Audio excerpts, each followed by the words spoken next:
Seberapa besar performa para capres dalam debat semalam mempengaruhi preferensi publik? Lalu apakah para capres ini berhasil membumikan tema pertahanan, keamanan, hubungan internasional, dan geopolitik? Kita akan membahasnya langsung bersama pakar hubungan internasional Tengku Reza Shah dan pakar komunikasi politik Universitas Padjadjaran Dadang Rahmat Hidayat. Selamat pagi Pak Reza, Pak Dadang. Selamat pagi, Metro TV. Salam dari Unpad di Bandung. Selamat pagi.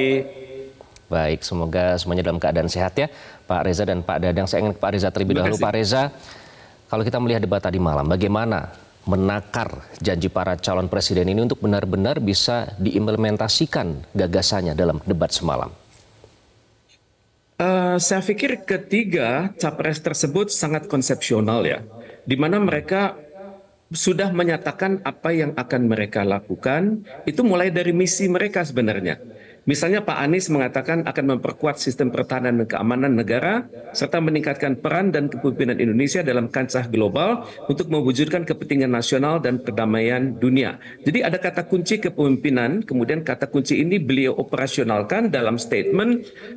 Beliau mengatakan agar Presiden itu akan menjadi Panglima Diplomasi Republik Indonesia dan benar-benar datang ke berbagai forum internasional dan secara detail ini menguji pencapaian diplomatik Indonesia. Kemudian Pak Prabowo dalam misinya mengatakan memantapkan sistem pertahanan keamanan negara dan mendorong kemandirian bangsa. Ini juga beliau buktikan semalam dalam berbagai konsepsi, walaupun beliau mendapat kritik bahwa ada faktor-faktor yang mahal dalam alutsista, tapi beliau bisa mempertahankannya dengan baik dengan mengatakan bahwa kekuatan nasional itu sangat tergantung kepada kekuatan militer. Ini tepat sekali, karena teori mengatakan si vis pacem para bellum. Jadi kalau kita ingin terlibat dalam sebagai aktor aktif dalam perdamaian dunia, tentunya kita juga harus memiliki kekuatan militer dalam negeri. Kemudian Bapak Ganjar juga mengatakan dalam misinya bahwa Indonesia bangsa terhormat di kancah internasional, serta diperlukan pertahanan yang tangguh dan modern. Dan dalam beliau mengatakan untuk menerapkan kebijakan luar negeri masa depan itu harus bebas aktif, dan beliau dengan tegas menunjukkan juga pengalaman-pengalaman beliau di DPR dan di pemerintahan. Jadi saya melihat ketiga capres tersebut adalah yang konsepsional dan juga tegas dalam prinsip, dan mereka mungkin hanya terhalang oleh kendala waktu sehingga ide-ide mereka yang brilian itu tidak dapat dikeluarkan secara utuh. Oke, konsepsional dan juga tegas tapi terhalang oleh waktu, Pak Dadang. Tapi kalau kita menilai dari performa dan karisma ketiga capres pada saat debat tadi malam, siapa yang unggul Pak di antara ketiganya ini? Wah, ini pertanyaannya langsung ke unggul ya. Ya, masing-masing tentu punya keunggulannya ya. Tapi kalau sebelum ke situ, saya lihat bahwa secara narasi tadi samping konsepsional, sebagian konstitusional, hanya memang ada beberapa perbedaan-perbedaan kata-kata kunci ya, yang memang ini menjadi bagian dari ya, kalau kita bicara masing-masing bisa unggul di situ kan, begitu ya. Nah, misalnya semua bicara soal kedaulatan, semua bicara soal kekuatan pertahanan keamanan. Ini bicara soal pesan komunikasi politiknya. Itu memang yang esensi minimal itu yang harus disampaikan. Tetapi misalnya bagaimana kekuatan kekuatan pertahanan keamanan sekarang secara realitas itu ternyata 1, 2, dan 3 itu berbeda penekanan kan, begitu ya. Atau misalnya ada yang juga menekankan soal diplomasi dalam konteks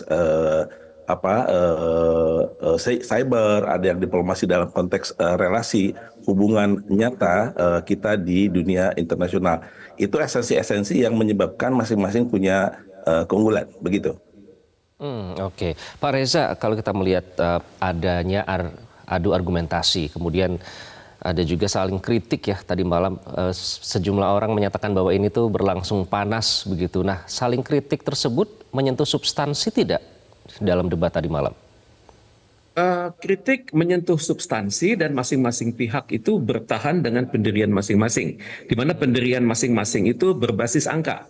Ya, misalnya Pak Ganjar mengatakan bahwa alutsista tersebut hendaknya prosesnya diketahui secara transparan. Oke. Tapi juga Pak Prabowo dengan tegas mengatakan transparansi itu ada batasnya. Tapi yang tidak sempat dikemukakan oleh Pak Prabowo ini karena soal waktu ya, bahwa tidak sembarangan orang itu bisa punya akses mengetahui informasi rahasia dan membahasnya di muka umum. Oke, kemudian Pak Anies juga mengatakan tentang alutsista itu yang dikatakannya berusia agak lanjut. Tapi Pak Prabowo menjawabnya dengan mengatakan jangan hanya lihat usianya, tapi juga kita lihat juga masa pakainya yang masih panjang. Oke, tapi saya perhatikan semalam mereka kalau bicara alutsista, mereka tidak sempat lagi ya berpikir soal kedalaman begitu. Misalnya alutsista itu berusia uzur, tapi kalau sepanjang masih ada daya pakainya ke depan itu masih bisa dibenarkan.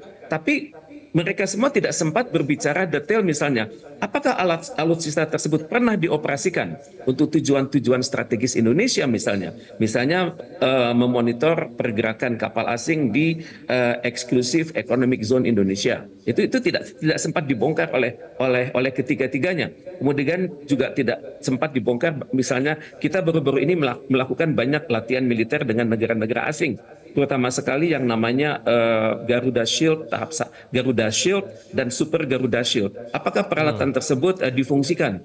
Kemudian juga tidak sempat dibahas apakah peralatan tersebut kompatibel satu sama lain. Misalnya di dalam pertahanan ada istilah interoperability.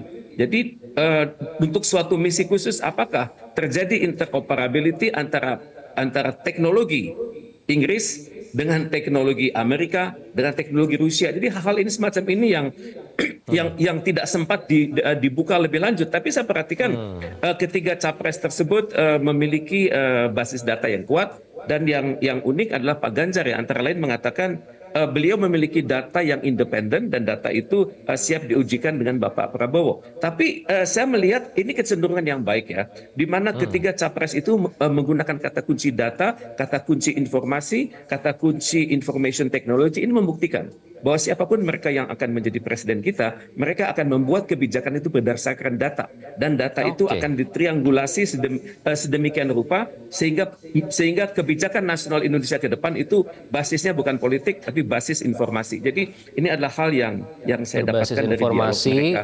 dan juga data, tapi ada yang bersifat konfidensial begitu ya Pak ya, yang tidak bisa dirilis kepada publik. Nah, analoginya Pak Anies menggunakan antara anggaran alutsista yang disebut bekas tersebut dengan kesejahteraan prajurit misalnya. Nah, analogi yang digunakan seperti itu. Pak Dadang, kalau melihat tadi Pak Reza menyebut soal alutsista ini memang jadi topik yang panas ya. 1 dan 3 otomatis mempertanyakan nomor 2 karena saat ini masih menjabat sebagai Kementerian Pertahanan yang otomatis dipertanyakan soal kinerjanya. Nah, Anda melihat arah perdebatan tadi malam itu bagaimana antara 1, 2 dengan 3? Ya, bagus ini pertanyaan. Arah akan berkaitan dengan posisi ya. Ini kalau saya bicara soal seperti main bola gitu ya. Pak Anies itu berada dalam posisi striker kan begitu ya. Pak Ganjar berada di midfielder gitu kan. Pak Prabowo ini ada di defender kan begitu. Walaupun Pak Ganjar sesekali juga menyerang juga kan begitu. Nah, ini akan berkaitan juga dengan delivery message apa yang akan disampaikan. Kasus misalnya salah satu yang paling banyak dibicarakan soal alutsista itu kan begitu. Dua-duanya ini dua kandidat Pak Anies dengan Pak Ganjar kan mempermasalahkan soal alutsista bekas. Konstruksinya alutsista bekas ini bermasalah, kira-kira begitu ya. Nah, tapi kemudian Pak Prabowo dengan konstruksinya bukan soal bekasnya, tetapi bagaimana fungsinya, bagaimana masih bisa digunakannya, ada waktunya, ada tahunnya, kan begitu mas soal waktu. Ini konstruksi, nah tinggal bagaimana delivery dari konstruksi ini, wacana ini muncul kepada publik itu sebagai sebuah persepsi yang akan didapatkan oleh publik. Kalau publik berpandangan bahwa betul pandangan dari Pak Anies dengan Pak Ganjar bahwa alutsista bekas ini bermasalah, apalagi dikaitkan dengan kesejahteraan, dikaitkan dengan hal-hal lain, soal safety dan segala macamnya, barangkali persepsinya akan menjadi positif kepada Pak Ganjar dengan ke Pak Anies. Tapi juga bagi yang sepakat dengan Pak Prabowo, bahwa bukan soal bekasnya, tapi soal bagaimana fungsinya. Nah, kalau misalnya kata Pak Reza tadi, Pak Prabowo mempertahankan dengan argumentasinya dan bisa diterima oleh publik, maka persepsi positif masih akan didapatkan oleh Pak Prabowo. Tapi kalau tidak, sebaliknya, persepsi positif akan didapatkan oleh Pak Anies dengan Pak Ganjar. Oke. Pak, jadi defender ini berhasil tidak menghalau bola sehingga tidak gol ke gawang atau malah sebaliknya? Ya, ini dia ya. Kalau ini balik lagi kepada persepsi ya. Saya melihat bahwa ada sebagian besar yang berpandangan bahwa defense ini menguntungkan. Artinya bisa jadi begini, menguntungkan begini. Ini kan tergantung juga bagaimana publik nanti mengartikulasikan. Di Ya. publik kita ini kan tidak semuanya pada aspek substansi, tapi juga pada aspek feeling, pada aspek perasaan gitu kan ya. Bahwa orang yang diserang belum tentu itu juga dipersepsikan negatif, tapi malah mendapatkan empati kan gitu ya.